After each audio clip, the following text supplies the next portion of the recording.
Hello, thank you for joining us on Radio Biafra this morning. Good morning, good afternoon, and good evening to you, depending on where you are joining us from.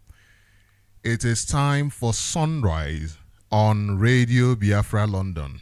My name is Sochima, Mbanali, and it is an absolute pleasure to be with you here every morning from 5 to 7 a.m. Biafra time. Our religion is Biafra. And here on Radio Biafra is where we worship. This is where we conscientize ourselves. This is where we motivate ourselves. Today is the 26th day, of May 2024. The 26th day of May 2024, and the time now is 4 minutes past the hour of 5 in the blessed and holy land of Biafra. Now, there are so many ways by which you can join us. You can join us on our FM radio at 102.1 FM. 102.1 FM on the radio. We are also streaming live on satellite and on various apps such as Radio Biafra and IPOB Community Radio. These are low data usage apps that you can download from your app store. Easy to download and easy to use. You can find Radio Biafra and IPOB Community Radio from your app store. We are also streaming live on our websites. We are streaming live on ipob.org and radiobiafra.co. These two websites, when you go to these two websites, you can listen to Radio Biafra right from there. And you'll be able to also read latest news concerning this march to freedom, concerning the Biafran people. And if you also want to make any sort of financial donation, financial contribution, go to ipob.org and you will be directed on how to do it. Go to ipob.org and you will find a way to do it. Also, we are streaming live on Facebook. We are streaming live on Facebook. We are streaming live on YouTube. We are streaming live on various platforms. Therefore, there is absolutely no reason why you cannot be part of this conversation this morning. And there is no reason why you cannot give others the opportunity to also be part of this broadcast this morning. Therefore, I say thank you very much for joining us. Thank you very much for being part of this program this morning. And as we continue in this day, let me play this beautiful music. There is this beautiful music I love, and it is Holy, Holy, Holy. Odumegwu Juku is another savior. Another savior. Holy, holy, holy, holy. Holy, holy, holy, holy. Nnamdi Kanu is another savior.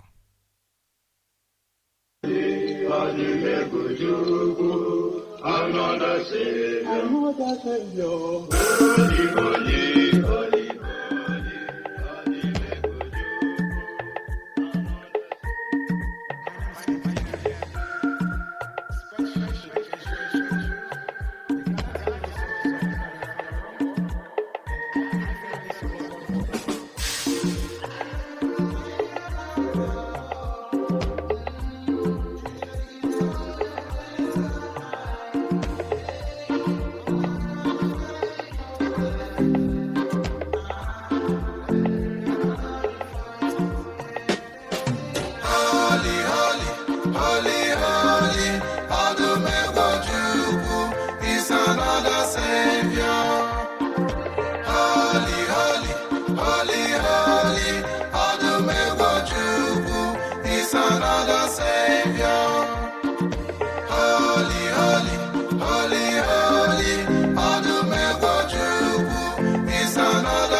Ana mekele chukwu n'obiọma.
Yes, that is correct. Holy, holy, holy.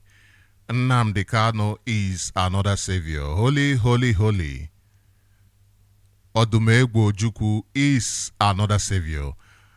I enjoy this music. I love this music, and I hope that you enjoyed it too this beautiful morning. A way to say good morning to you. If you are in Biafra land, I say good morning to you. If you are anywhere in Europe, I say good morning. If you are anywhere in Africa, anywhere you are in the world, I say good morning, good afternoon, and good evening to you. And thank you for being part of this program this morning.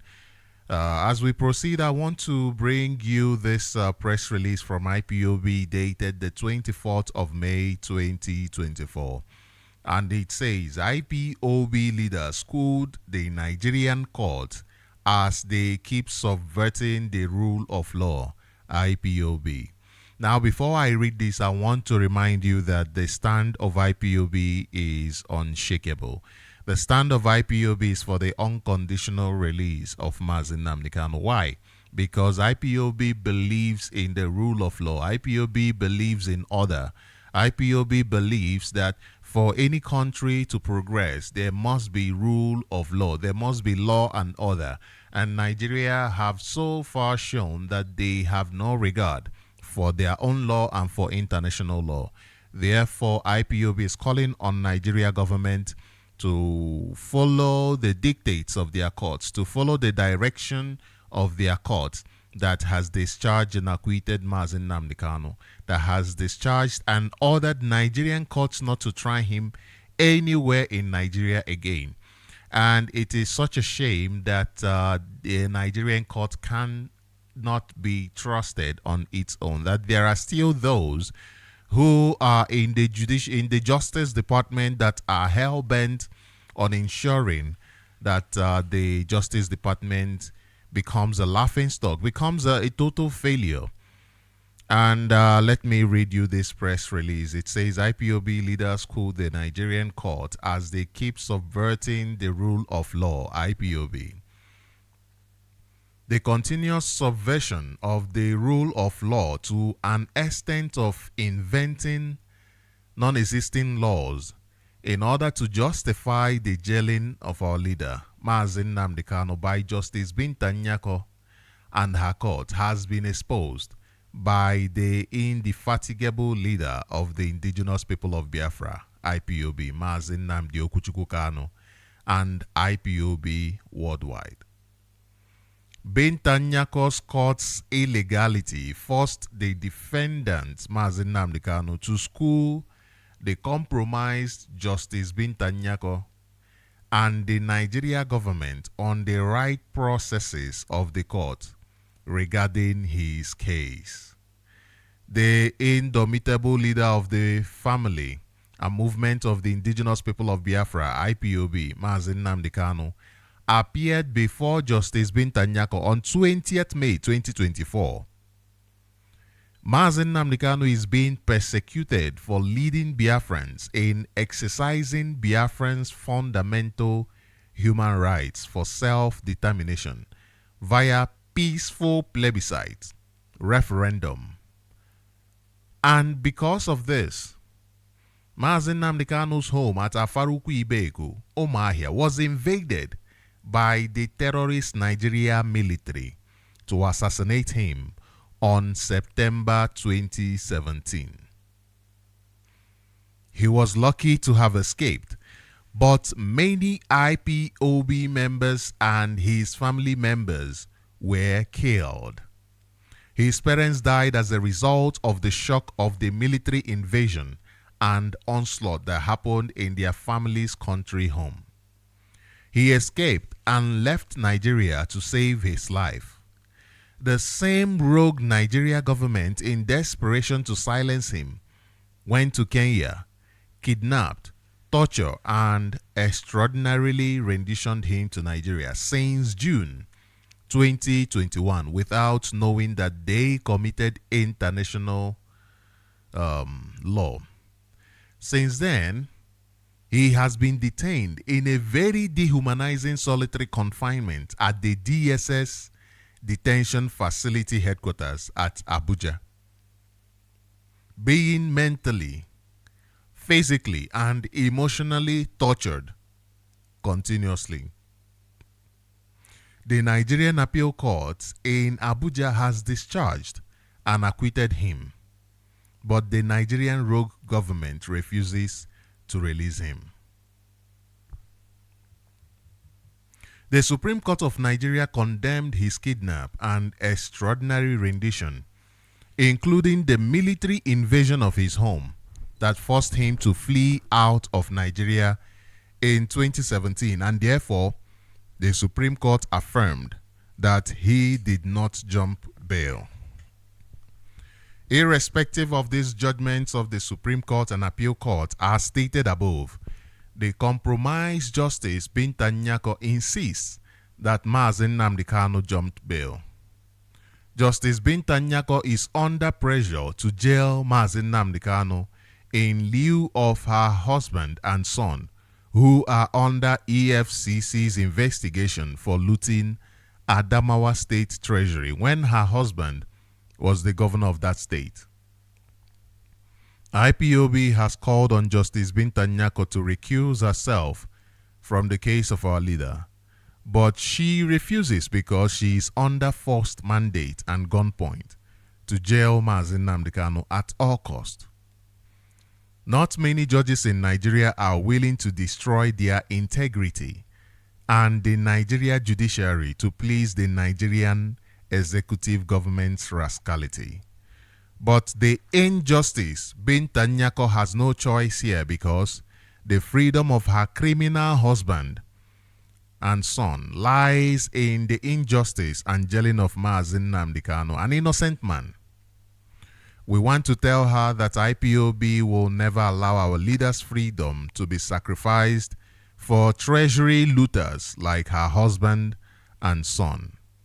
Mazi Nnamdi Kanu, though not a lawyer but very intelligent, has schooled the compromised Justice Nyako and the corrupt federal government prosecuting counsel in the case. During the illegal arraignment of Mazi Nnamdi Kanu on 20th May 2024, before Justice Binta Nyako, in order to force a trial on him, Mazi Kanu took time to school Justice Binta Nyako and the federal government councils of the laws they claim to be protecting and defending, matters of law in the Nigerian Constitution and the international law. He informed the Nigeria government and her corrupt judiciary that they are terrorists for prosecuting him in court. Mazi Nnamdi Kanu's assertion is based on the Nigerian Constitution and the international law on extradition, which the Nigerian government grossly violated by kidnapping and renditioning him from Kenya to Nigeria without proper arrangements in Kenyan courts. The Abuja Appeal Court on October 13, 2022 understood the gravity of violation of this international law by the Nigerian government and upheld the same position of the international law and ruled that no court in Nigeria can try Mazi Nnamdi Kanu on this case. The Nigeria Appeal Court in Abuja demonstrated a clear understanding of the international law of extradition. Only terrorists kidnap their victims and determine the fate of their kidnapped victims. The act of terrorism by the Nigeria state is clearly illegal. In the case of kidnapping and extraordinary rendition and prosecution of Mazi Nnamdi Kanu, the Nigeria government and Justice Binta Nyako are terrorists. IPOB family stands with our leader in this position. Even the Nobel laureate Professor Wole Soyinka in his recent interview told Nigeria government and Binta Nyako that Biafra cannot be defeated, and he said can't be Biafra movement and its agitation can't beat Biafra movement and its agitation and warned them that detaining Nnamdi Kanu in DSS solitary confinement is illegal. But Nigeria government, headed by Bola Ahmed Tinubu and Binta Nyako, don't want to hear. Many notable Nigerians and international scholars reacted since Mazi Nnamdi Kanu taught Binta Nyako and Nigeria councils that Biafra cannot be defeated. Biafra agitation is fully in its right time. There is nothing Nigeria government and Binta Nyako can do to stop it. Binta Nyako must redeem herself from the shame about to fall her soon. Biafrans are going home. The Nigerian government cannot benefit from their own illegality. Justice Binta Nyako should save herself from the international embarrassment and pending prosecution that the lawless federal government brought upon Nigeria. Justice Binta Nyako should listen to the lecture of Mazi Nnamdi Kanu and go by the rules of law, or take her hands off the case. Justice Binta Nyako should stop legal rigmaroling and the shenanigans and stand by the judgment of the appeal court. IPOB's leader Mazi Nnamdi Kanu has not committed any crime known to law locally and internationally. He is only being persecuted because he is an Igbo man fighting for freedom of his people. Comrade Emma Powerful, Media and Publicity Secretary for IPOB. I believe that this press release is very simple. Therefore, I do not see any real need for us to dissect it. But it is quite clear that Nigeria government is a terrorist government. It is quite clear. A government that its own law says, listen, this is a crime. And the government with different institutions, that because it is these institutions that make the government function, right? So they all came together and said, let us overturn our constitution, let us overturn the law and kidnap an innocent man. They made the decision knowing the repercussions of such decisions, and since then they have shown their unwillingness to go the route of lawful stance, lawful position. The truth of the matter is that we must look at this from this way, right? Now, let us look at this. Any country,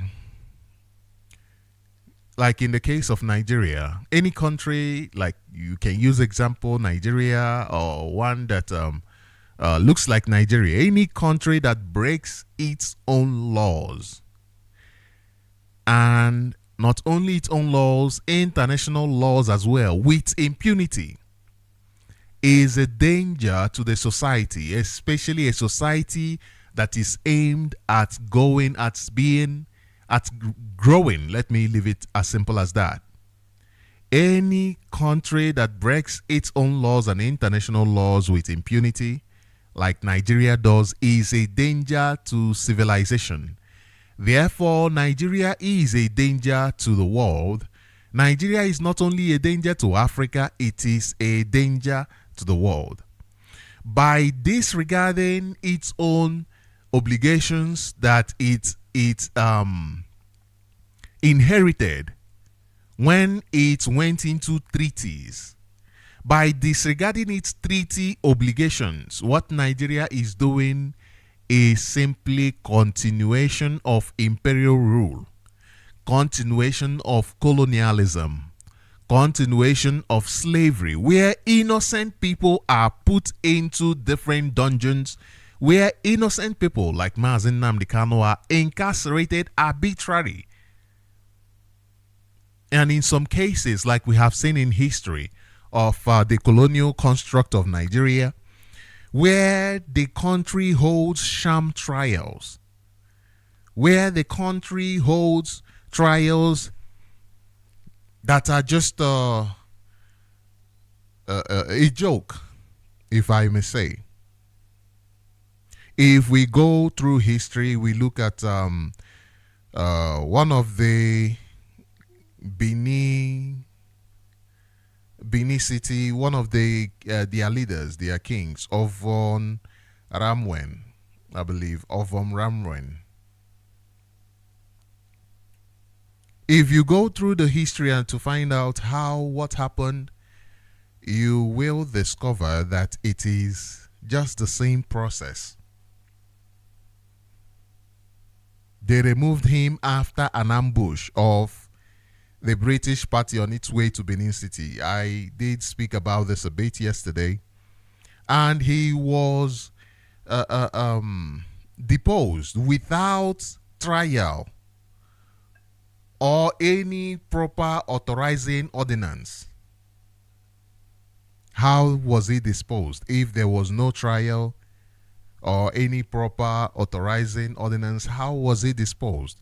By simply forcing power, which was not legally validated. They used force to remove him, and they did a sham trial in order to give a sense of lawfulness, when the fact that they instituted a sham trial clearly shows that they have a absolute hatred, absolute disregard for the law.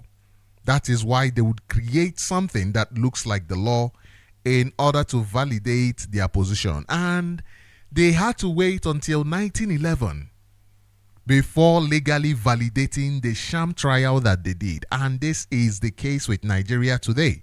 But now, what the question is Nigeria trying to validate kidnapping? Well, I'm sure you are laughing right now. You're probably thinking, no, but Nigeria has already validated kidnapping.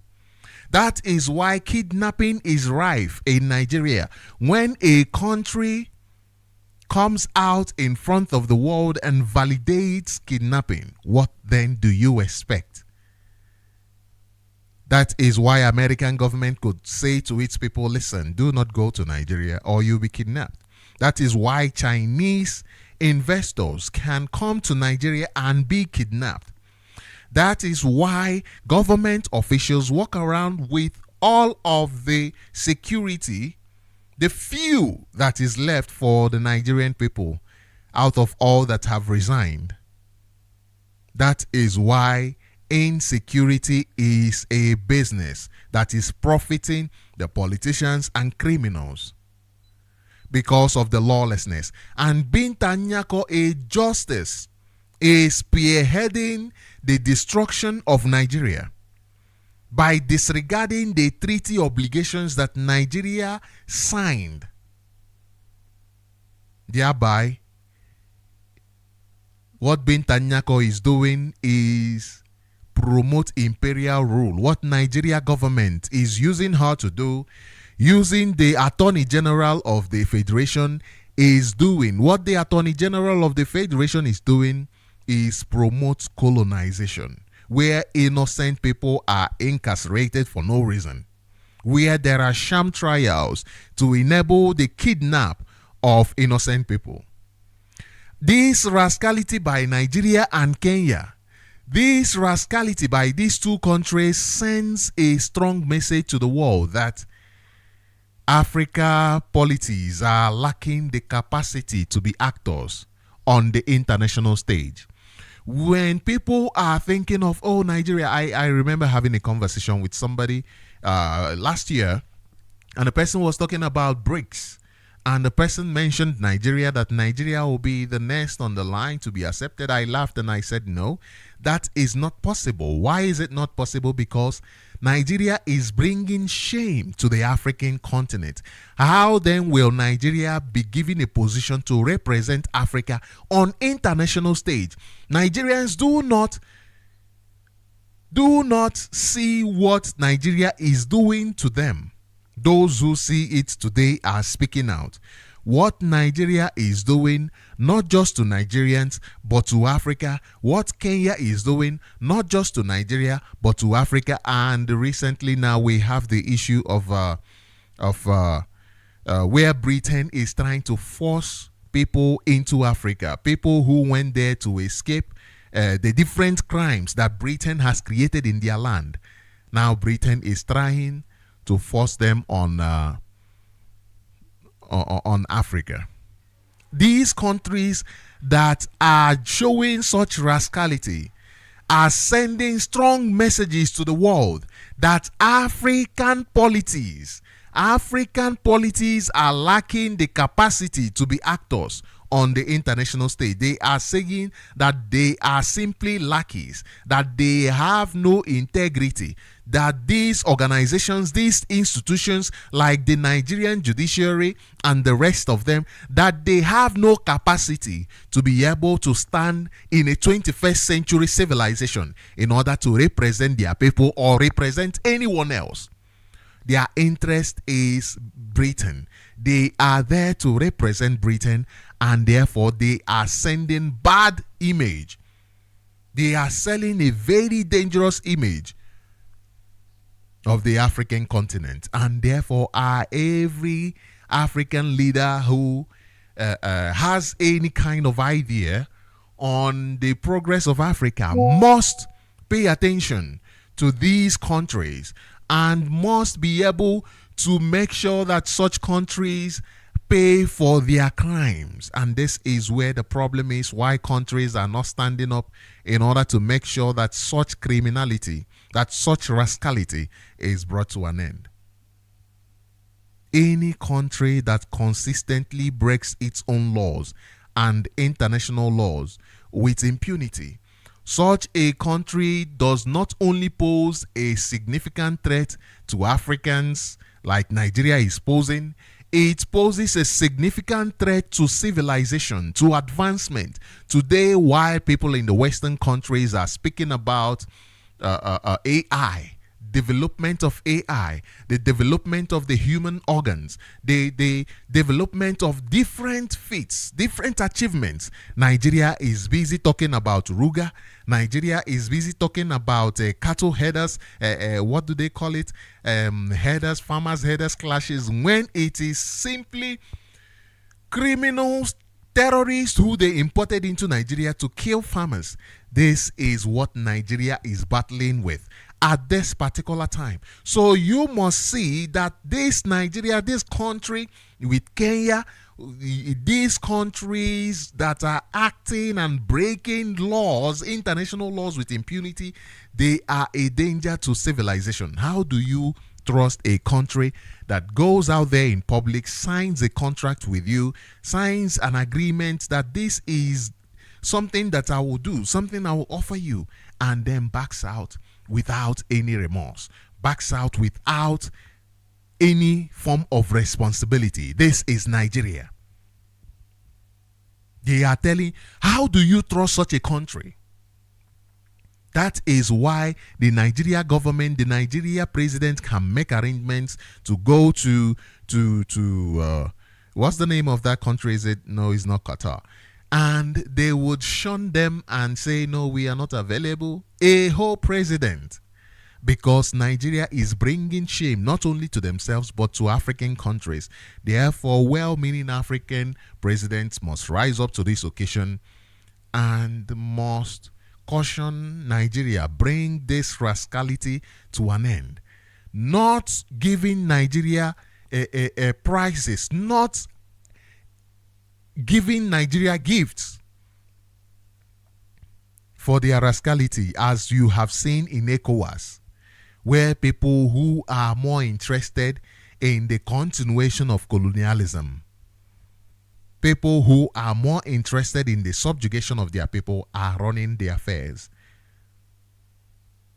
And today you have countries who have woken up to the responsibility that they owe to their citizens and said, enough of ECOWAS, we must step out of ECOWAS. And this will happen to African Union if they do not wake up and rise to the occasion and condemn Nigeria for their rascality, for putting Africa in disrepute.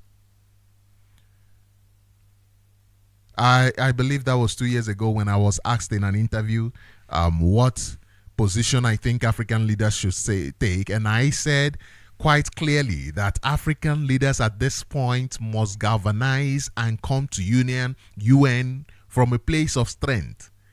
Not to disengage from UN right now because they have not shown any kind of strength to be able to say, oh, I disengage. Israel as it is today, I saw a video where the Israeli representative at the UN tore the document, the UN Charter, and called it useless. There is no African country that has that capacity. Therefore, unionize, therefore, gather yourselves together and treat the ones who are local, the ones who are there in your feet, who are putting you down like ECOWAS. Treat them the way they deserve. You must discard them into the garbage. And out of it, you create strong and reformative institutions that you can now go to the UN and demand a table.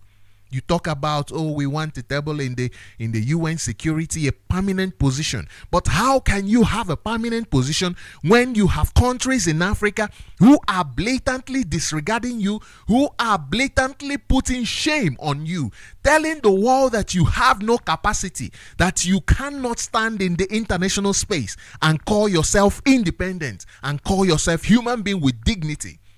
And you have not handled this problem. You have not solved your problem at home. And you want a space to be recognized by the international community? That does not make sense. Nigeria problem is one that must be treated if Africa wants to have some sort of dignity, some sort of respect. Then they must pay attention to Nigeria. If AU is not interested in solving their problems, then AU themselves, people should leave AU. Then their powers must be taken away from them because they are supposed to be there to serve the interest of Africans. The interest, not create organizations, oh, we want one big Africa. When one big Africa, I am asking, under whose control? Under the colonial construct that you have? People are suffering from one small Nigeria that is causing such a problem. You want a creation of a bigger Nigeria. That will be a bigger problem. What is the background upon which such construct must be established? Nigeria is calling for the continuation of imperialism, where innocent people can be incarcerated for no reason, where people can be abducted from their homes and disappeared for no reason, conduct sham trials for no reason. And this sends a strong message to the world that African leaders, they lack the capacity to be on the international stage, to be international actors. Now, Nigeria, by signing treaties and agreeing to uphold international norm, international standard, yet has voluntarily committed crimes against the international standards. When they sign this treaty, what Nigeria government is saying, what Nigeria is saying is that they voluntarily has committed themselves to upholding the rule of law. When they signed all these treaties, they are saying that they are all voluntarily, they are committing themselves. They are saying, listen, we will uphold this rule of law. We will protect our citizens, because that is one of the reasons why such laws are put in place, for the protection of citizens. Isn't that the excuse that Britain gave when they came and colonized Africa? They said, no, we are giving you people security assurances. We are here to protect your people. Protect our people from who? From themselves. How do you protect somebody from yourself? And you are in their land. One of the ways to protect somebody from yourself is by staying away from that person. That is why sometimes People who do not want to fix themselves, they stay away from you because they know they are not ready to fix whatever that is damaged in them that will cause problems for you. Therefore, they leave you. They push you aside. They say to you, stay behind. Stay that side. Let me stay this side because I am not ready to fix what I know is a problem in me. Therefore, stay this side, stay that side. Britain must leave Nigeria if Britain is interested in fixing the Nigerian problem that they themselves created. They that created that problem cannot solve that problem. Therefore, the best thing for them would be to leave Nigeria. Not to talk of any military. Oh, America, we want to bring military this thing in Nigeria because of such insecurity. No. You created the problem. You cannot fix it. Nigeria committing itself to upholding the rule of laws and protecting its citizens blatantly disregard these obligations.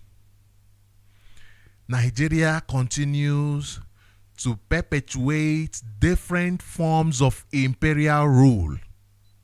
Nigeria continues to show the world that it is more interested in imperialism, where innocent people can be imprisoned without trial, where even the Justice Department is in the front seat directing imperialism in Nigeria. In the case of Nnamdi Kanu, well known, his case is well known in the world. The actions of Nigeria is clear. The actions of Nigeria clearly shows that Nigeria is just not interested in the development or the advancement of Nigerians. This is a man who advocates for self-determination, something that Nigeria agrees with, something that a democratic country like Nigeria is supposed to be forthcoming, supposed to be happy, because this is the best way to solidify a democratic government. How do you solidify a democratic government without self-determination, without the people deciding on themselves? Listen, this is what we want to do. Even this is supposed to be a way for Nigeria to protect the rights of Nigeria, the rights of the people of Nigeria. But no, they went and abducted this innocent man who said to them, listen, you're a democratic country, therefore you must lead via democratic principles. Nigeria abducted him and illegally renditioned him to Nigeria in June 2021. It is not surprising to anybody. I mean, this is a country that killed over 7 million people simply because these people said, stop killing me. Because we're killed in 1966, we're killed in 1945, we're killed all over from the inception of Nigeria. We are still being killed today. And in 1967, people rose up and said, you know, enough is enough. We don't want this killing to continue. We want a civilized nation. We want a place where people can be proud to call their home. And Nigeria said, no, we cannot give you that because this is not the foundation upon which Nigeria is founded. That foundation is the foundation of blood. There must be constant shedding of blood. People must be killed. In order to maintain Nigeria, people must be killed. And Biafrans are saying enough is enough. Enough is enough. In the case of Nnamdi Kanu, it has clearly shown the world that we are right. We know what we've been saying. We know what we are saying. We are right. Nnamdi Kanu has been tortured. He's been ill-treated. His rights has been violated. Even his rights to a fair trial has been violated. Nigeria's actions, the worst is the actions of Nigeria are driven by their hate, their contempt for the rule of law. Now, their contempt for the rule of law is what is driving Nigeria.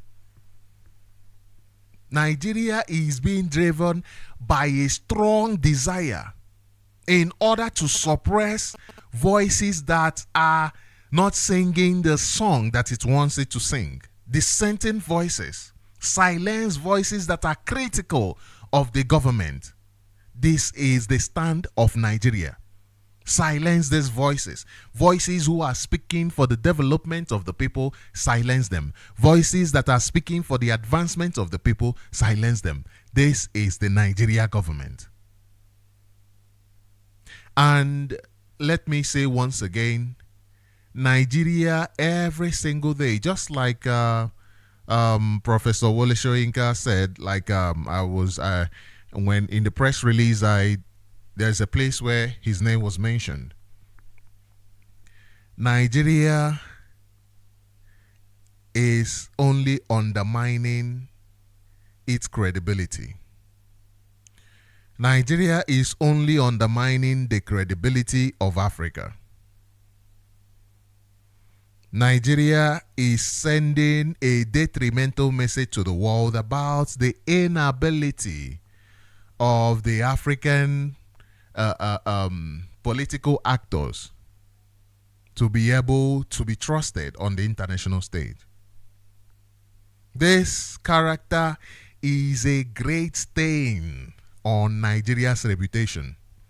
This character reflects poorly. It reflects very badly on the entire continent. Therefore, leaders of thought in the African continent must rise up and bring an end to this rascality, because it is a shame to the African continent. Nigeria must be held to account. It is very important, it is very imperative that countries like Nigeria, countries like Kenya that have stood up against international law, international obligations that they have, they must be compelled.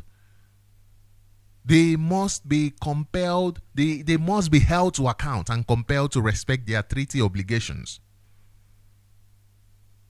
because they are jeopardizing the principles of justice.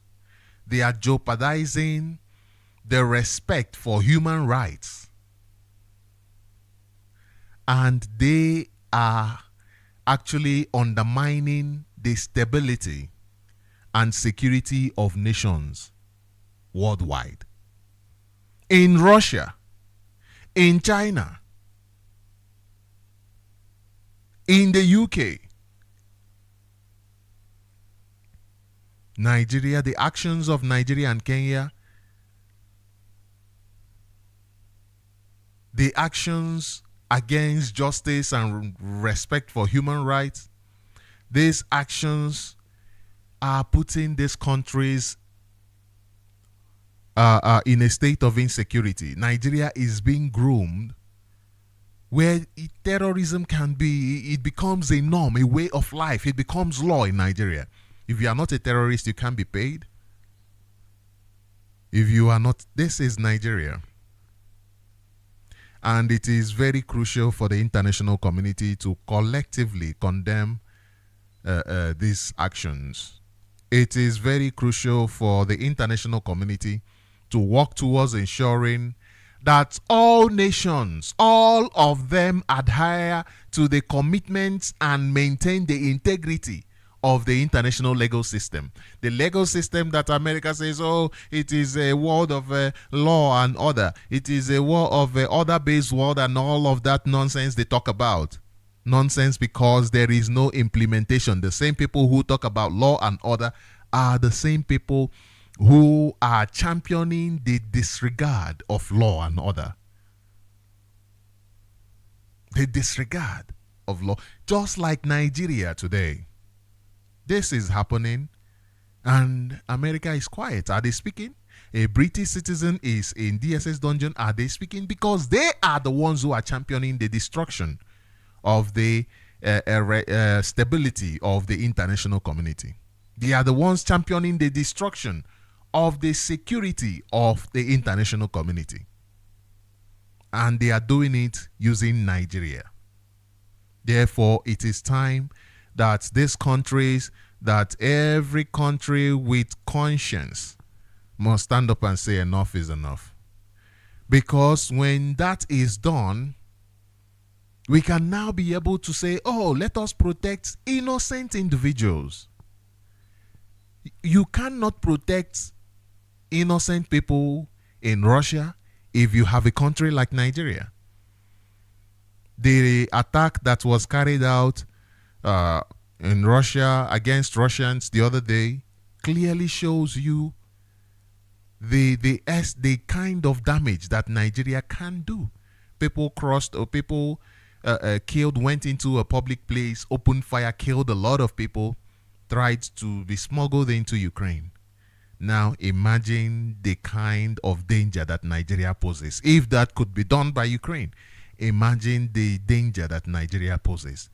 A country where people go around with vests, suicide bombers. Imagine the kind of damage. A country where children are kidnapped from school and the government goes paying ransom, emboldening them. A country that the government goes to outside world, kidnaps somebody, brings the person into Nigeria, encouraging terrorism, encouraging kidnapping. A country where the Attorney General of the Federation came out openly to encourage terrorism by the government. That is what he did when he came out and talked about the case of Nnamdi Kanu, saying the court that has no jurisdiction over this man must be allowed to create an imaginary jurisdiction. This man did not ask the pertinent question, the number one question in law: where did you bring this man from? No, he said, no, the court that has no jurisdiction over this man must try him. This is why Nigeria must come to an end. By so doing, we are able to protect innocent individuals. By so doing, we're able to foster a more inclusive and accountable global community. Those who are saying we want multipolar world, Nigeria is a strong impediment to that multipolar world. Because with countries like Nigeria, when you embolden a country like Nigeria, others that are there sitting and looking, others like Kenya that has allowed Nigeria to do whatever it wants, countries like Rwanda that is there allowing Britain to bring in foreigners, people that they could not accommodate in their country, to now ship people who are seeking help, refuge, to ship them to Rwanda, to start creating problem there. These countries, if Nigeria is not properly treated, you will be finding such problems all around Africa, all over the world even. Because Nigeria is showing that there is no accountability. No country can be held to account. They can do whatever they like.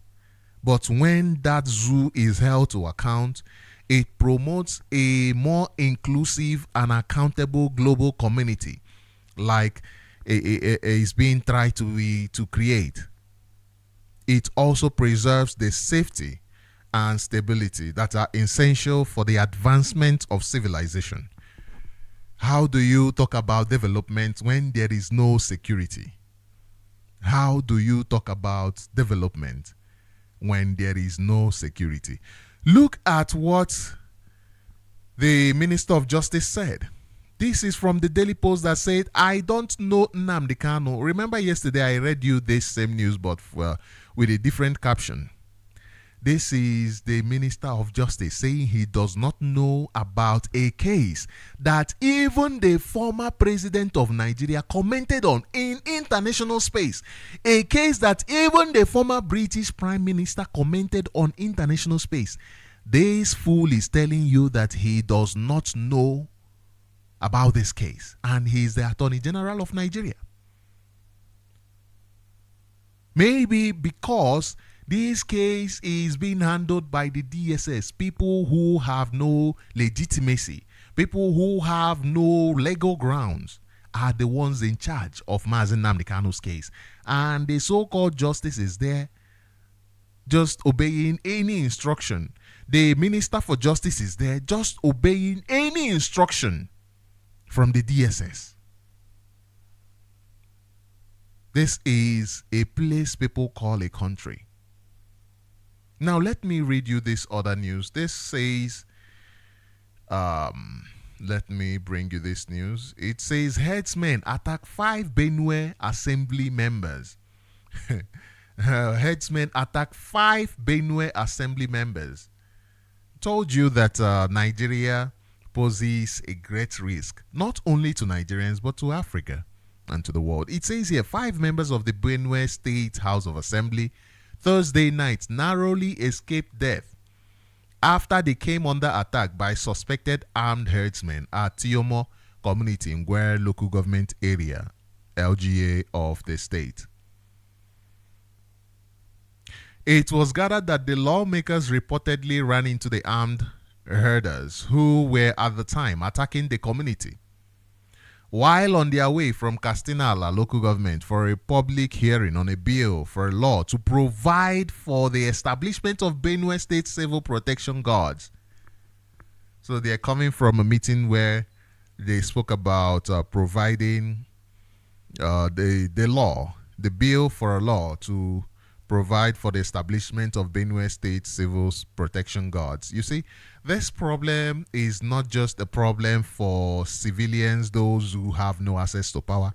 Even those who have access to power are victims of this contraption. It is very, very heartbreaking that those who could speak power to authority are quiet and are being victims.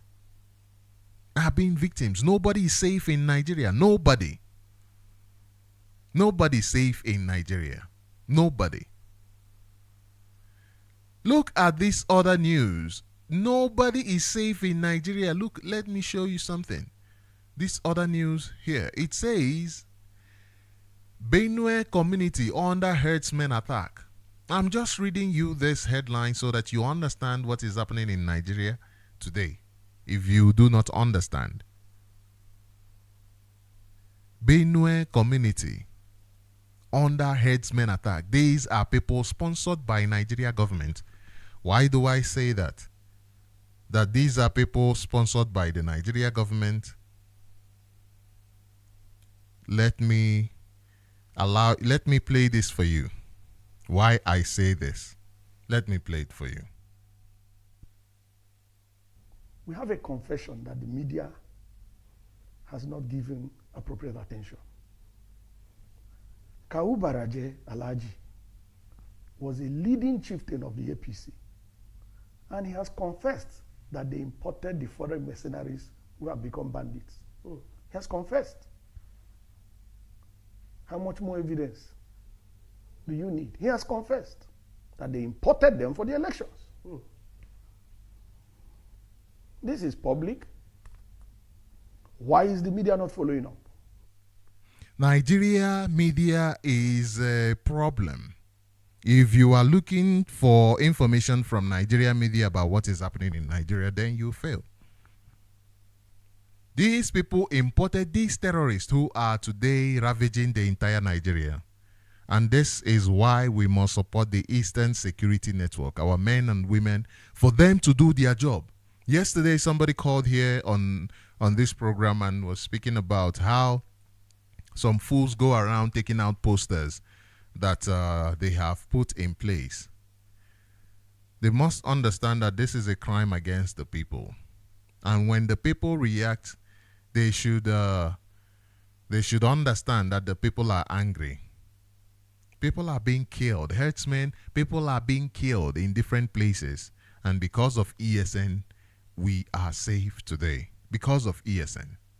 Therefore, go to ipob.org and make your contributions to these wonderful men and women. And also, it is very important that we help them in the little way that we can. First, secure your environment, and if you have a problem, call them and be ready to offer assistance. You must be bold enough to defend your land, bold enough to defend where you're from. Now, this other news is coming from, it says, viral video. Activists confront Shell over Niger Delta oil spills. It says, activists confront Shell over Niger Delta oil spills. This is as a result of the jeopardizing the principle of justice and respect for human rights.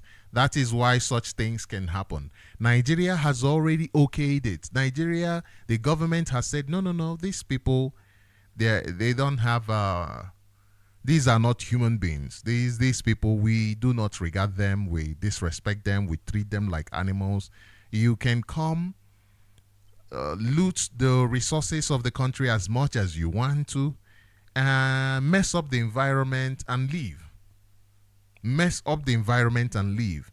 That is why Shell can have the guts to come to Nigeria, mess up the environment and leave. Even nothing will be done about it.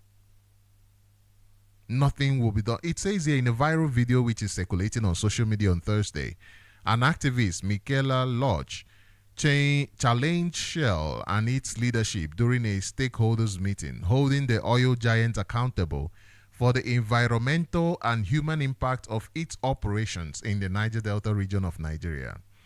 Now, this is nonsense because there is no Niger Delta, but yes, this is part of Biafra land. This is what Shell is doing. They have left the place. The people cannot even fish.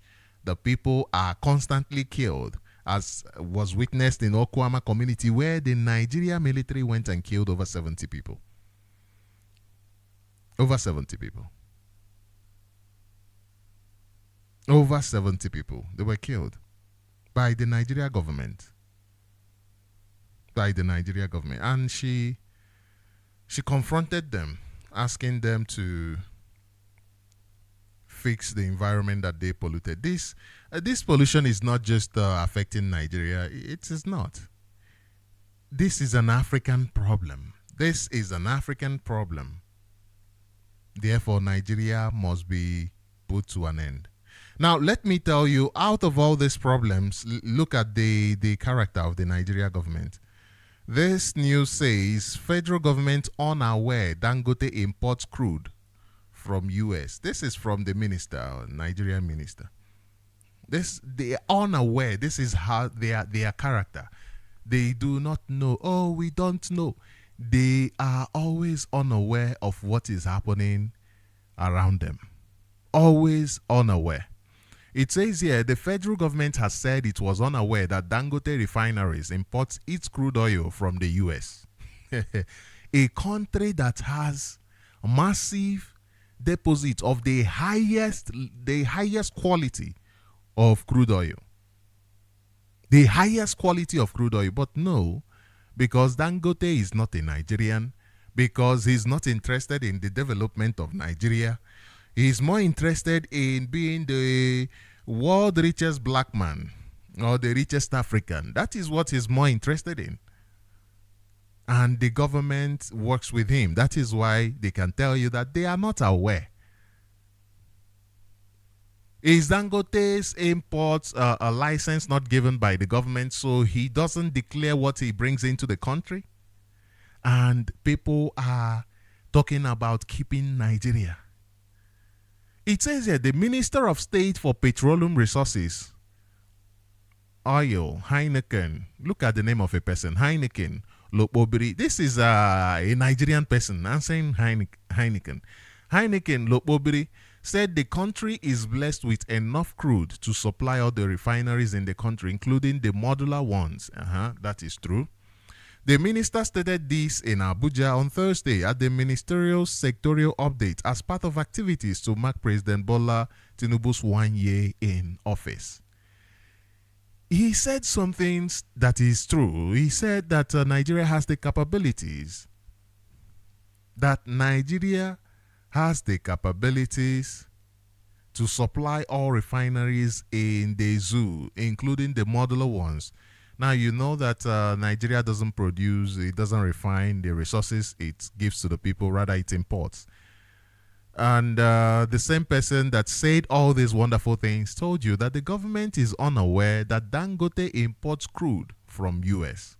Despite all of this resources in abundance in Nigeria. These are the people that are destroying Nigeria.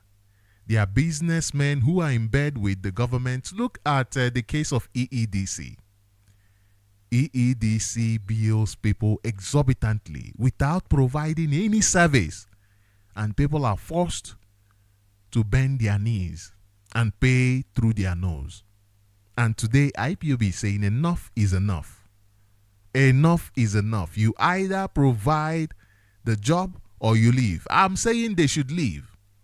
How do we trust EEDC anymore? We cannot trust them. Anything they give to us as providing any service, we'll consider it a Greek gift and we won't accept. So they must leave. That is the only thing they must do. They must leave. They must leave. Not because of what they can do in future, no, but because of what they have already done in the past. They have failed and they should leave. Leaving is even putting it lightly. Do you know these people are supposed to pay back the money to the people? Do you understand that these people are supposed to go through proper scrutiny? Their books are supposed to be scrutinized. Let them show us the kind of power they supplied and how much they've charged us. Let us see. They must leave. They must leave. If not, they must repay all of those billions they've charged Nigerians, Biafrans, who the Nigeria government have refused to give jobs. So the character of the Nigeria government is one of injustice. Every department in Nigeria is used to create and maintain injustice, and they turn blind eye to injustice. The government said they are not aware that Tinubu Dangote imports crude from US. For 1 year, no project, no tangible project except the destruction of the houses of the Biafran people in Lagos and other places, except the killing of innocent Biafran people. And the government is celebrating 1 year in office. The government is celebrating 1 year in office.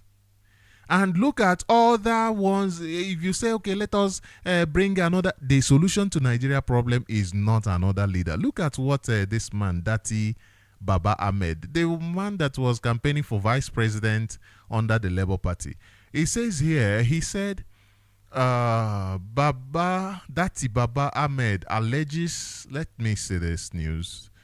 Let me bring it. Okay. Alleges grand scheme to dismember Nigeria. Look at what this man is saying. Grand scheme to dismember Nigeria. Nigeria must be dismembered. Should be dismembered. These people, it doesn't matter the party they join. They are not interested in the survival of Nigerians. Nigerians are going through tough time. They don't care.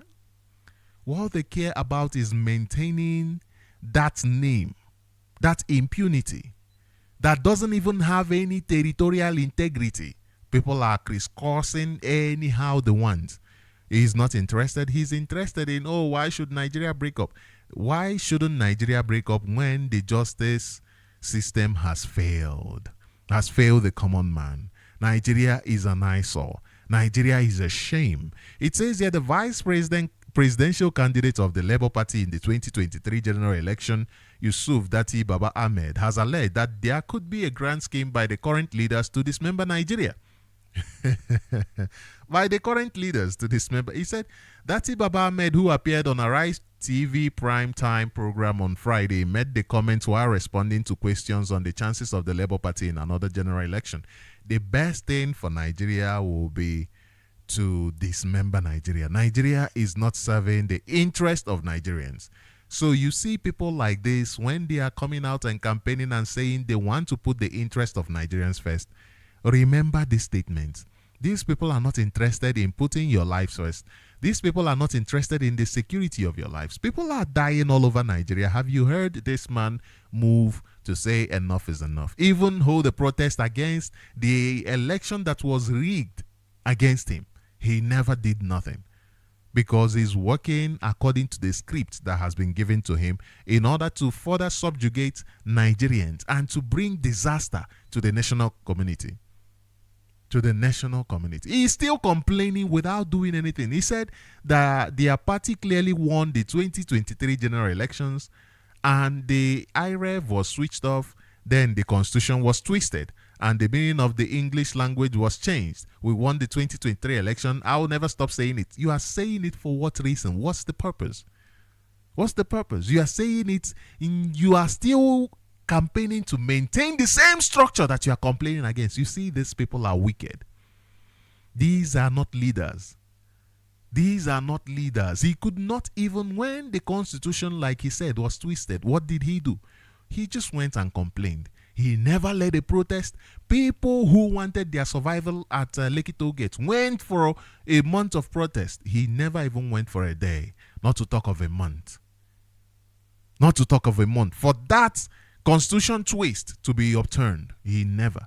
If he is right and the winning of his election could be overturned like that without any justice, then why is he campaigning for the country to continue? Because he's a beneficiary of that establishment. Just like IPOB and the rest of them, these are people who are not interested in the survival of Nigerians. They are not interested. The government will tell you, oh, we don't know. We don't know. That is what they say to you. This other news says Nigerian Governors Forum Secretariat on fire.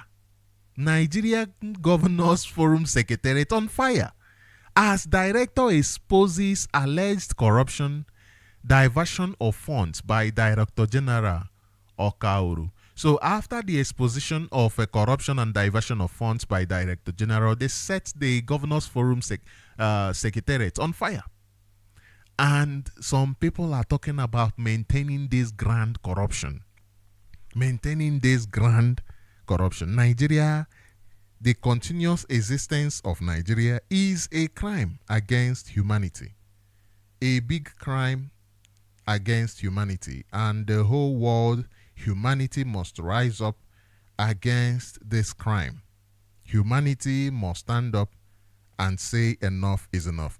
Now, let us please call in with your opinion. Let us have a conversation. The number to call is +27 78 064 5457.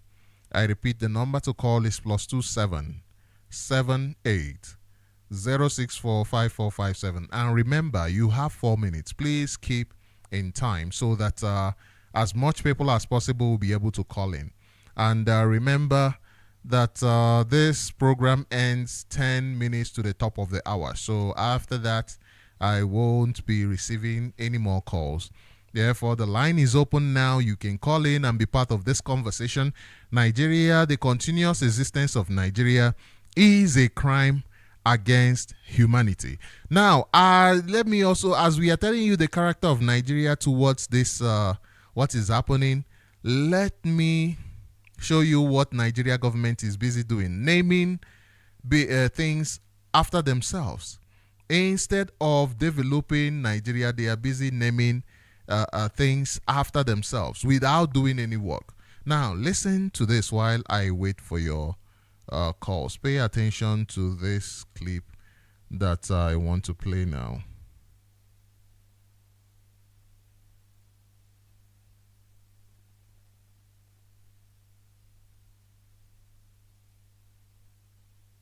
Okay, please hold on a bit.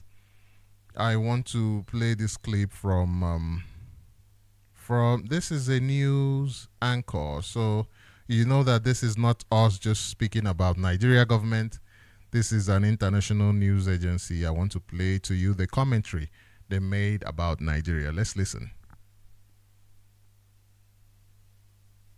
Our next story is from Nigeria. Last week, we told you about a kidnapping Almost 300 students were taken from their school during morning assembly. This was last Thursday. The children still haven't been found and no group has taken responsibility yet, but the kidnappers are expected to demand a large ransom for their release. Now, if this was happening on your watch, what would you do? Send out the army? Go meet the families of the victims? Set up base in the affected town until the children are found? All good options. But Nigeria's President Bola Tinubu has different ideas. He did fly out yesterday, but he landed about 150 kilometers south of the affected village. He went to a different state. Why? To inaugurate an airport that has been renamed after him.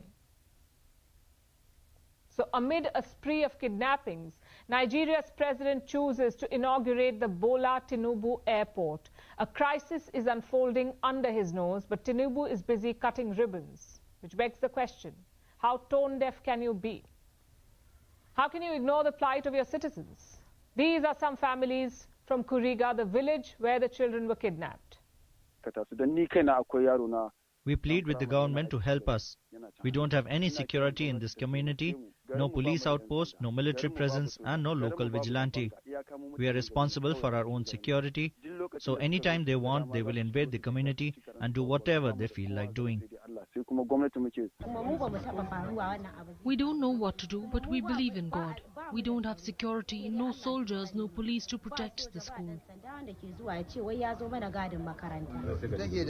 This problem we are facing, we are crying, looking for help from the government and God. But it is the gunmen that will decide to bring the children back. They say they haven't received any help from the government. They're at the mercy of the bandits, and they're anxiously waiting to get their children back. In this situation, inaugurating an airport seems absurd. Now, the Nigerian government will say that they are on top of things. They have reportedly deployed the army. They're apparently working with the Air Force and local vigilante groups as well. But so far, there have been no updates on the whereabouts of the children. Meanwhile, there have been more kidnappings. On Saturday, 15 more school children were taken, this time in the country's far north. In another case, kidnappers have come out with their ransom demand. This is for 16 people who were kidnapped on the 28th of February. The kidnappers allegedly want 14 trillion naira. That's about 25 billion US dollars. Of course, that's a ridiculous amount, but it shows the impunity of the kidnappers. They've been getting bolder over the last few months. Since Tinubu came to power last May, an estimated 4,500 people have been kidnapped across the country. This is according to a consultancy based in Lagos in southern Nigeria.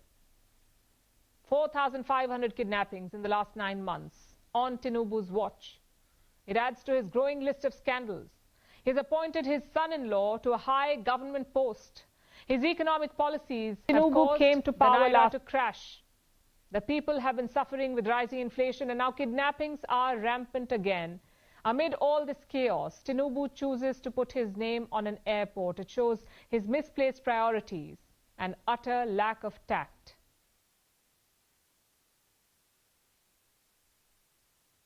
To a high government post. Yes, welcome back to Radio Biafra. This is Sunrise coming to you from Radio Biafra London, and I am Mazi Sochima. Mbanali. And yes, welcome back to Radio Biafra. This is the character from Radio Biafra London, and I am citizens. They do not care about Nigeria. And yes, welcome back to Radio Biafra. This is the character from Radio Biafra London, and like I said, the number is do not care about Nigeria. And yes, welcome back to Radio Biafra. This is the character from Radio Biafra London, and like I said, the number is do not care about Nigeria. And yes, welcome back to Radio Biafra. This is from Radio Biafra London. And yes, welcome back to Radio Biafra. This is from Radio Biafra London. And yes, welcome back to Radio Biafra. This is from Radio Biafra London. And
Sochima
Thank you.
Them 72 hours to vacate that market. That is the main market in Nsukka. So now I went there. I look around. I watched everywhere that the area that we are marked are being marked. So then I started asking because that money, that tax, that 22,000, 21,000 naira that they collected it from the market people inside that market. So now the next thing now they came in and start marking all the markets areas that they should vacate, that they want to rebuild the market. Okay, but the thing what I found out is that if you have a shop there as a tenant, there is nothing for you. But if you are a landlord of the shop, okay, they said that everybody will bring valid documents for the kind of the owner allocation to come and validate it so that you might be compensated. But who knows what and who knows how? Because they have started removing things there. As I learned, I didn't go there yesterday, but like as I saw on the post on the news, I went there the day they marked the thing, but I didn't go there again. But they said I have started removing, so many people have started removing their doors, their windows, their burglaries from the market. So for this, what I'm saying is not that development is not good in the community, but let him emulate the likes of Peter, likes of Abia State Governor, Alex Oti. Because what is going on in Abia State? Let it be that it will be the same thing in Nsukka, because it will not be funny. Even better in Nsukka. Okay, if after making this thing and collecting tax from, it's just like 2 weeks, 3 weeks, or 1 month ago that he collected tax from market, and now you are coming for demolition. Tax of 20,000. Yes. Wow. So if Okay, if it happens that he's out there for the kind of development, a kind of rebuilding the market, a kind of making Nsukka market a kind of a very good business environment, it's okay. But my problem is that if after demolishing it, he will now go and keep silent to wicked or to make Nsukka people suffer, because as he that thing, as the Nigeria politicians, when they win in office, they will be looking for those community that did not vote them. They will be looking for the way to repay them by putting a hardship on the area. But let it be that it will not go in that direction. But no matter what, if he's going in that direction, Nsukka people will not keep quiet. That's what I'm saying. Let him emulate LSOT of Maz, it has already gone in that direction, and thank you very much for the update. It has already gone in that direction. I mean, how do you destroy people's business, people's source of income after collecting money from them? Okay, let's say 20,000 is what he collected from them for tax. How much are people that the government employed, how much are they being paid for salary? I think the minimum wage is not more than 30,000. Is it not? Do you have information on the minimum? It's around 30 something thousand, if I'm not mistaken. People who are not being paid by the government are paying tax of more than 20,000. Tax of more than 20,000. People who are struggling, who even the people that are being paid by government and do not have enough money to buy from, to patronize these people, and these people are being charged over 20,000. That is one. That is the economic sabotage of the people. That is one. Two is that this government gave people 72 hours to vacate. What kind of idiocy is that? What kind of wickedness is that? What kind of economic sabotage against the people is that? 72 hours. Something that he should rightly go and build. If he wants a beautiful place, why not? He should go and build something beautiful, some other place, and then take time to move these people from there to there. Give them time, give them a year, give them 2 years in order for them to move. After, he must have finished building what he wanted to build. But no, he did not follow these directions. What he did is to destroy people's market, destroy where people get their source of income, because he's been charging them a exorbitant fee and the people keep paying. Now he's gone to the point of now destroying it. Our people must learn to rise up and say no. When somebody is charging you a exorbitant figure, everybody must learn to say no. Not because when you sit there, he implements measures that are even stronger in order to put people in more peril. Please go ahead and conclude, Maz. Yeah, you wanted to say something. Please go ahead. In that direction, when if you go like now, when I went there, there is an investigation I made. Okay, people were complaining. This thing you are saying now is what people were complaining there in the market, from the markets. Okay, now in Nsukka, there are a lot of empty lands. If you go around within that Nsukka axis, there are a lot of empty land that he can develop, build any kind of standard of any market that you want to build. In market, in business activities, even if you move like this thing they are telling our people in Lagos, Alaba or whatever, to move down to the east. Business is when you move from your business to another location, those people that are looking for you, once they come to that place and they not see that thing again, they will change and be coming to the new place that you have located to. So what people we are saying is, let him build a standard market within the Nsukka metropolis. Then if you are telling people now, go relocate here, I want to rebuild this place to standard. Then when after rebuilding it, anybody that wish to come back again, he will come back. Or even if new investors will come there, they will come. But he did not do that. He just want to a kind of punish those. They say, no, this thing I tell you is an allegation, but is in every allegation there is an atom of truth there. Nsukka people did not did not massively vote on for PDP in that during the presidential election. They were all in party, but that is the kind of, let me put it in that way, the anger of Mr. Peter Mbanali, the governor, that Anzoka people did not vote him. But that doesn't mean, even if they can emulate in election of other foreign countries, that maybe in US or whatever, after election, everything has bygone. Even though they voted you or those that did not vote you, they state that did not vote you, you will not come and be saying that they will not benefit from your government. Rather, it's a kind of game. Politics is a kind of game. If you win, take everybody along. Yes. If you don't win, let it not be that you will be kind of making it to be ungovernable for the person that defeated you. So that is one area that I'm going. But let us see whether, if what my own is, let it be that he will kind of rebuild the market the way he promised. So that is my own take on that. Thank you very much for the update. I appreciate. Thank you very much, and do have a wonderful day, Mazi Ndewo.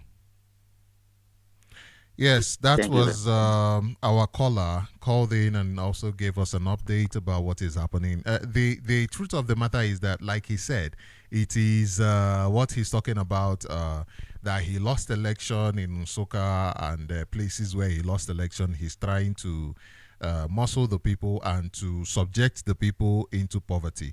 That is an easy explanation. Like he said, it's just a rumor, and it is an easy explanation. And you can be sure that that explanation is coming from his gang. It's coming from his gang. You can be sure that that is. Why am I saying this? Because, first of all, election in Nigeria is fraudulent. These guys don't win election. They don't win election. Election in Nigeria is fraudulent. It's a fraud. They don't win elections.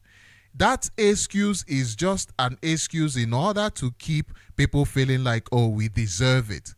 We deserve this. All of them don't win elections. So if they go punishing, who and who will be left out? Who and who will be left out? They don't win elections. That is a matter of fact. And then another thing is that democracy is supposed to be for everybody. Once you become a governor, like the caller said, you are for everybody, not for some people or for the other people. Actually, he's supposed to use this time in order to convince the people that, hey, the next election, vote me. But no, he's not interested in that. His main idea, his main rage is the Fulanization and Islamization of Biafrans, the killing of Biafrans, and the destruction of their sources of livelihood. That is the motivating factor. That is his motivating factor. I have a caller on the line. Caller, you are live on Radio Biafra. Please go ahead, introduce yourself and your opinion. Ndewo. Ndewo, nwa Chineke, Sochima, Mbanali. Udo dịrị gị, Great Biafrans. Ka mbọsị nke tata mara anyị mma, ndị ọma nna dịkwa mma. My name remains Mazi Obasi Ejikeme. I'm calling from blessed land of Biafra. Biafra is our religion. On this Haro platform is where we worship. Eze Chukwu Okuka Abiyama, the God of our land, the God of our ancestors, is our chi. Mazi Nnamdi Kanu Ahmadike, one of Biafra land, is our leader. We are Umu Chineke. What we are trying to do is to restore a good and suitable nation called Biafra. Mazi, when we talk about issue of Nigeria, the way Nigerians sees Igbo people, I don't know whether Igbo people says themselves like that. Because you heard Mazi Nnamdi Kanu because of he says something. But your president, Tinubu, says so, that he did not believe in one Nigerian.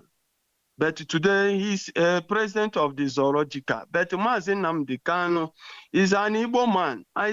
He said he did not believe, and everybody know that Nigeria was created by evil British to destroy one race in Africa. And he's still in the prison, in the DSS dungeon. So, great Biafrans, Nigeria is not for us. What is happening in Nigeria is what British want. You can never, if you're a good person, you can never rule in Nigeria. If you have the interest of masses, interest of your citizens, you can never rule Nigeria. Everybody should understand it. So what we are trying to do is to tell the whole world that we are different from Nigeria. Our fathers they forced our fathers with gun and bullet to answer Nigeria without consent of them. They just forced them to live in one Nigeria. But we are here, and since that one Nigeria, people have been killed from day one. Our property have been burned down. They have been destroyed because of these people. They have seized our property after genocide war, 1960-70. Seize everything, whatever you have, they always seize it and give us 20 pounds to continue destroying us. But today, we are telling them that enough is enough. Mazidalisi, this last call says about what Mba is doing in Nigeria, in Enugu province. See, all of them are the same thing. In my earlier Abakaliki province, where I am, check this. We are paying business promises 14,000, tax 15,000. Every month we paid security 2,000. We pay for NEPA in the market 2,000. Check it every month. I'm talking about every month for security 2,000. NEPA, EDDC 2,000. Calculated for 12 months. You know, when we talk about defending, stand up and defend your right. No, that one is not for Africans. You know, African can defend, especially Nigeria can defend God, can kill themselves defending God. But in time of rising up and defend their right, they have left it for God to defend. You know, that is the problem we have in this quagmire we are. And the government capitalized that people don't complain, people don't mind. Whatever you told them, they will do.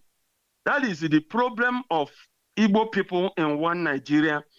But if we stand up and said enough is enough, all these people, how many there are?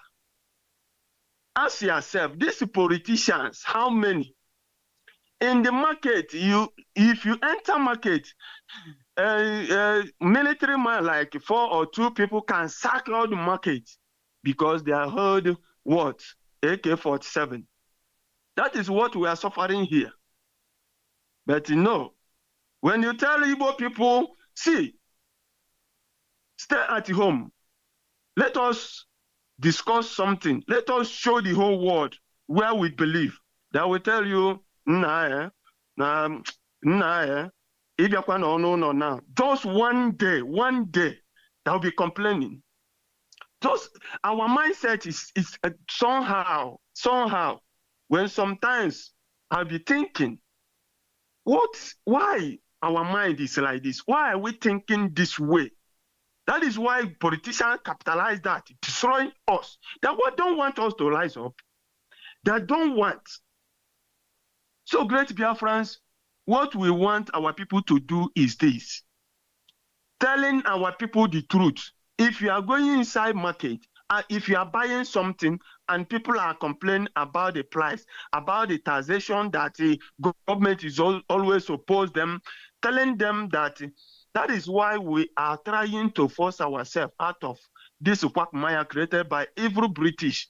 If we can succeed and fight and separate ourselves from this, we will have law that can guide everyone, accountability for the evil they are committing.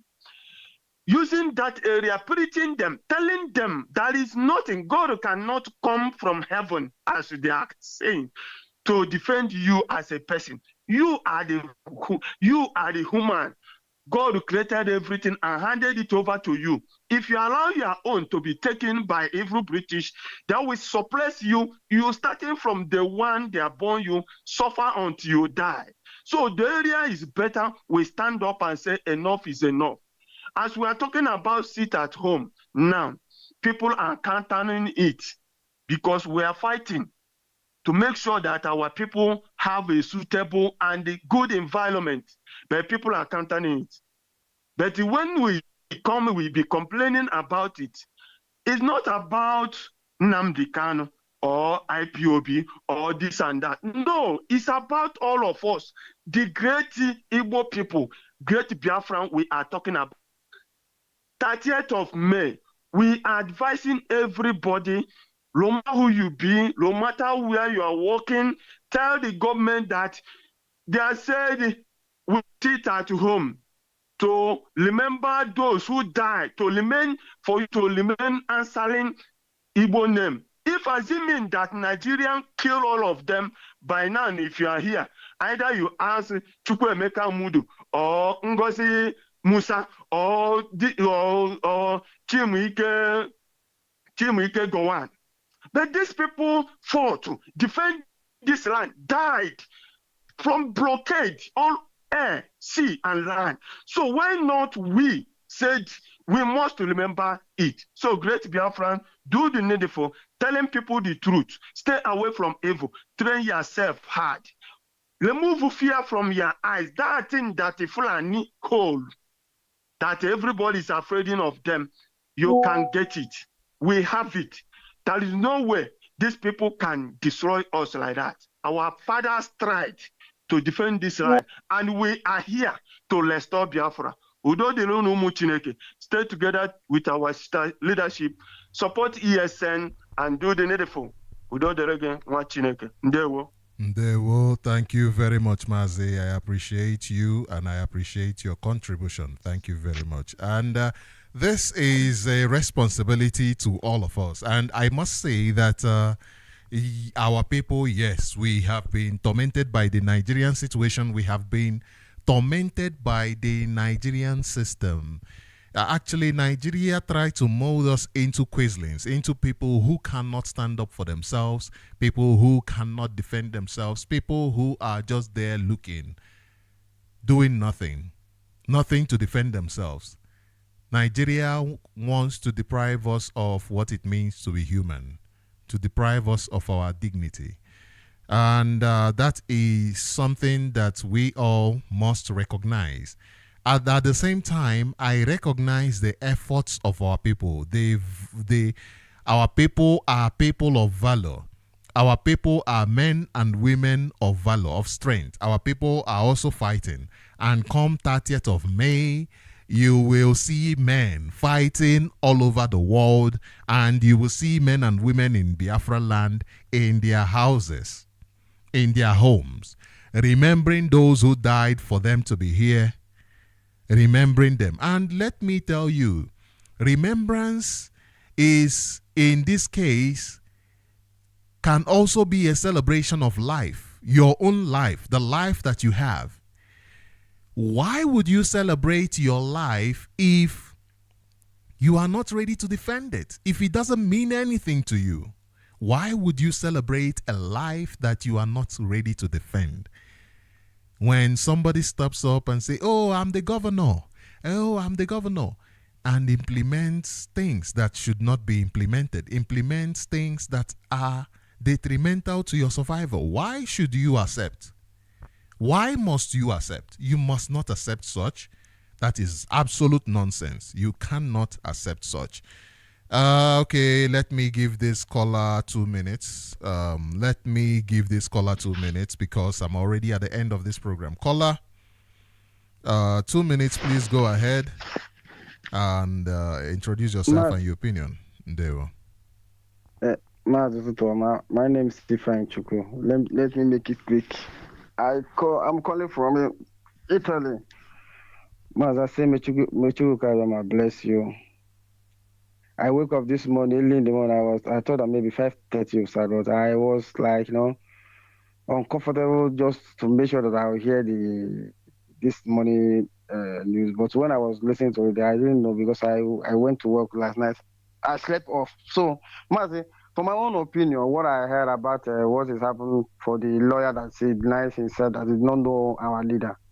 Mazi, these people they know what will happen to them because do you know what it costs? Do you know what it is that to go and kidnap somebody from another place, take it to a country to another country whereby it's not the way they didn't follow the rule of the law how to go about it, but just make it.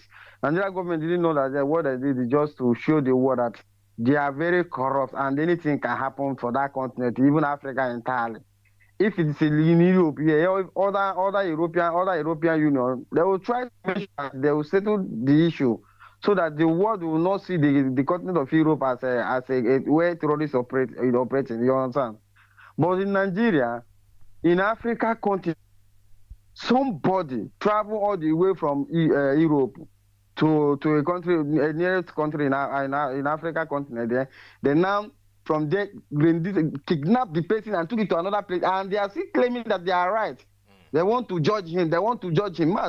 Nigeria, I don't know if this place they call the zoo. They are reason. They don't know even that the only that thing they did now. It will make other people they call maybe Europe or any other Western world that they want to make business with them. They will be afraid. They may even kidnap the person and kill the person. Nothing will happen. They are doing it. Yes. It's the same. They are doing it. So, Mazi, another thing, please. This is not the time to beg anybody because even in Europe, here, Mazi, they are remembering their own people. They have the festa of this thing where they are to remember the people that died. Just normal people that are not people that fought for their freedom. They have the festival. Everybody, we are not going to work. The month, everybody is still sitting at home and eating whatever you want to eat, and maybe you can go out. It's just declared public holidays. Then it's people that fight for us for many years, people that died for Kwashoko. Our mother that breastfeeding children without even food in belly. Now people are trying to say they want to fish this, they want to mass. Need your Biafra. I am very record Eba or to come mad nakam over dinner hand. I buy because I don't know man that day. I want one Europe here. We are going to that place. Everybody to them the protest. I'm not really gonna call online. Even I myself that is in Europe here, I wanted to have problem for my working place because of this status of me. I told them you can joke, you can deny me any other day, but you see that day, if you people want, I will leave the work. You have a life contract, but I can leave that work. Go and search for another job, but you can't stop me because that is something that whenever I watch the video where little children, they are giving little children food, they are crying with the stomach. I share the link, everything, give them to the WhatsApp group. Go and look for it. I share it to them. It's okay. If it's you people, can anyone open and say no? You should not go because there is a lot of jobs. I said, the fuck you with your work. I don't do such. You're nothing way up now. My 20 guide you or 30 guide you that day and that place. You are man, if the Biafra will never back down. Mas go no will last card him. You are because what is life now? The life that you spend all your eternity in I entered Europe when I was little young, 17 years, but my old man now. I'm sitting here working, paying tax, do everything. I can't go home. If I go home 1 month, I'll run. So thank you. We can't continue like that. Marty, thank you so much for your good work. May bless you. Bye from here. Bye. Thank you very much. That was very profound. And this is where we'll leave this program. Thank you very much. You know, it's been an honor to be here, but already we are out of time. Thank you and do have a wonderful day. Remember that this program is from 5 until 7 a.m. Biafra time. And remember that we have a schedule, a very busy schedule this week. Therefore, this month. Therefore, the remaining days, if you can, take holiday even if you can. But we know the implications of that. We know the requirements from us. Therefore, make the days that you are supposed to be available. On the 30th, it is the day we honor those who gave us the opportunity to be here. Thank you, and do have a wonderful, wonderful day. We'll continue tomorrow. Bye.